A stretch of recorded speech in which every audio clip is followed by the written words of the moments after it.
for my observation, when we believe in this whole cosmic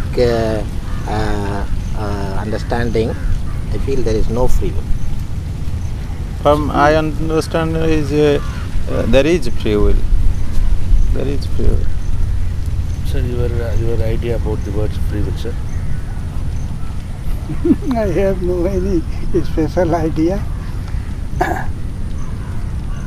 No, to say that God is omnipotent and then to say that a human being has free will, are these things not contrary to each other? If God is omnipotent and if a human is free willed, then it is implied that at any point of time a human can do something against God.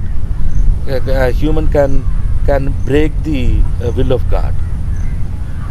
So if human is free willed, the statement that God is omnipotent becomes totally unwarranted.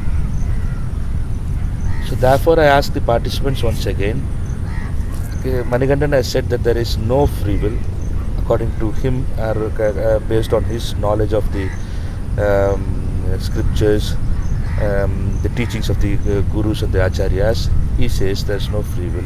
You say there is free will. If there is free will, then won't it be against the statement that God is omnipotent to say that there is free will? Human can have free will and can act independently.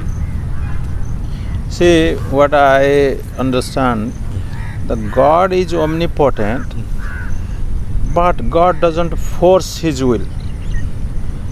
God has a play. It's a leela between free will and the God's will. So the process of evolution goes, is a game, is a play of two forces, free will and the divine will, the God will.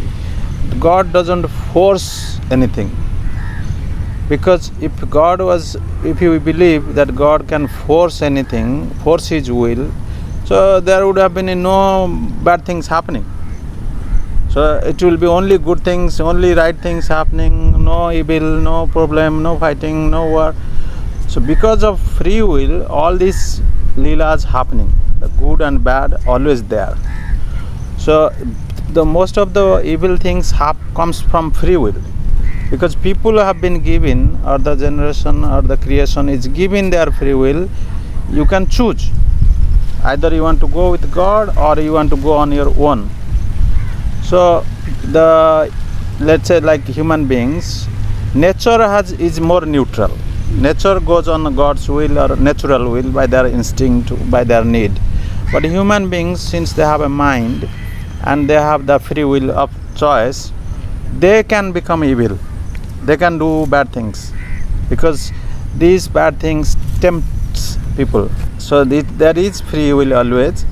And God is omnipotent also for sure, but God doesn't work by force. God doesn't force anything.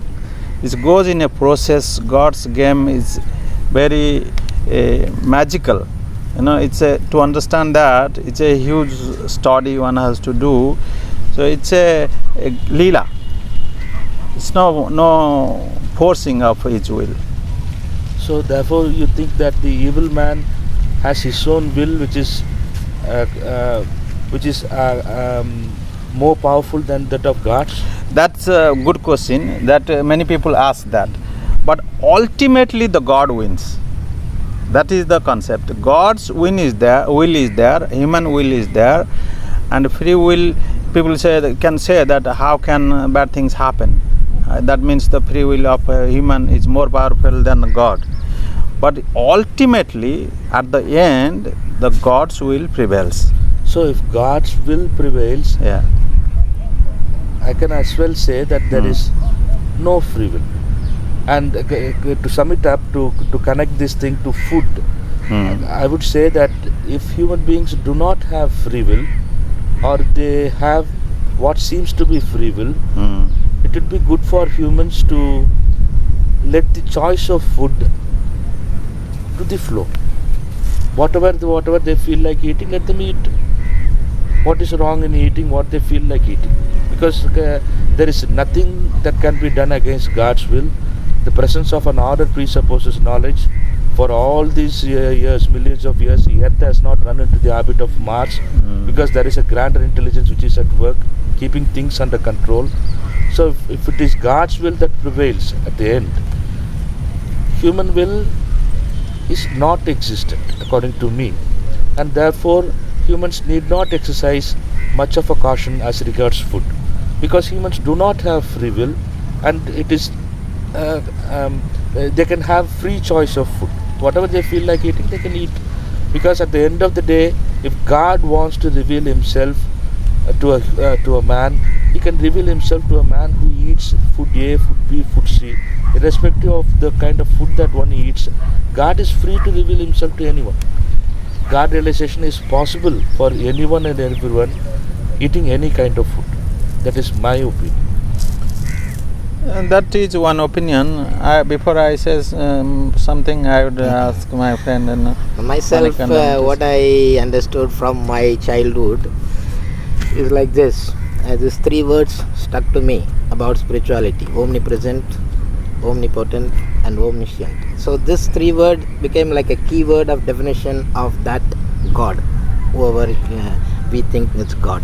So when he is omnipresent, he is everywhere, even in the grains, even in vegetables, even in fruits, and even everything. And if he is omnipotent, he is capable of doing everything. If he is omniscient, he knows everything. So whatever we do, that means he knows that we will be doing this. That is means it is like a predestined something is there, which is not our choice. So that means we don't have free will. That is what I feel from my understanding about spirituality and the whole cosmic understanding which I have for myself. That is my own understanding. So that means that food also we cannot exercise. Yes, anything. the food, with the food also I say this is also with their what is edible only you can eat. You will not eat something which is poisonous, and you somewhere you have that intuition not to eat that. If something is edible and people are eating it and it is digestible to a human being, that means it is a food which is actually universally accepted. So it depends on their intuition and their call and their need of their physical, vital, mental, psychic or spiritual, whatever level that maybe is needed, and that is how it is. The nature is working within with that greater wisdom, which is the God's will, not our will. That's what I feel. What do you say, Gopiji? Yeah, I said enough. I think in food, if there is given category sattvic, rajasic and tamasic, that is very clear that if one is liking tamasic food, they will not develop their conscious, they will not transfer their conscious as a super conscious. Definitely. And the person who has a rajasic food, they can something think about development of their conscious uplift as a super conscious. But who has a very sattvic food, they have much more ability and confidence, everything. By that one can develop their super consciousness, and the main goal of life is that. Otherwise the man will be just like animal. What is the difference between the man and animal and insects? This super consciousness has a one point that pull a being as a god. Then I think sattvic food has some special activity, and that should be applied in our life. And that would mean that all those who consume sattvic food will one day or the other realize God. Does that mean that, sir?